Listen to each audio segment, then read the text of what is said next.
চীনে এক কলেজ ছাত্রী ও তার প্রেমিক পাবলিক বাসে করে কলেজে যাচ্ছে। মেয়েটি ছিল খুব সুন্দরী এবং সে ছাড়া বাসটিতে অন্য সব যাত্রী ছিল পুরুষ। হঠাৎ 4-5 জন যুবক মেয়েটির প্রেমিককে সরিয়ে মেয়েটিকে টেনে সিট থেকে বাসের 2 সিটের মাঝ মেঝেতে নিয়ে আসে। মেয়েটিকে বাঁচাতে তার প্রেমিক কিংবা বাসের অন্য কোনো যাত্রী বয়ে এগিয়ে আসেনি। কিন্তু মেয়েটির দর্শন দেখে একজন মধ্যবয়স্ক লোক এগিয়ে আসলে দর্শনকারীরা মারধর করে মেয়েটিকে এক এক করে 5 জন দর্শন করে। মেয়েটিকে আবার পোশাক পরিয়ে মেয়েটির প্রেমিকের সিটের পাশের সিটে বসিয়ে রাখে। তখনও বাস চলতেছে, সব যাত্রীরা স্বাভাবিকভাবে বসে আছে। কিছুক্ষণ নীরব থাকার পর মেয়েটি বাসের ড্রাইভারের পাশে বসা এক দর্শকের কোলে গিয়ে বসে।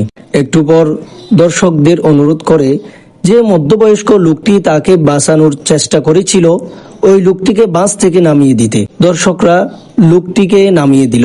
দর্শক ও বাসের যাত্রী সবাই অবাক দৃষ্টিতে মেয়েটির দিকে তাকিয়ে রইল। হঠাৎ মেয়েটি ড্রাইভারের হাত সরিয়ে বাসটিকে দুর্ঘটনা ঘটালো। বাসের সব যাত্রীরা মারা গেল।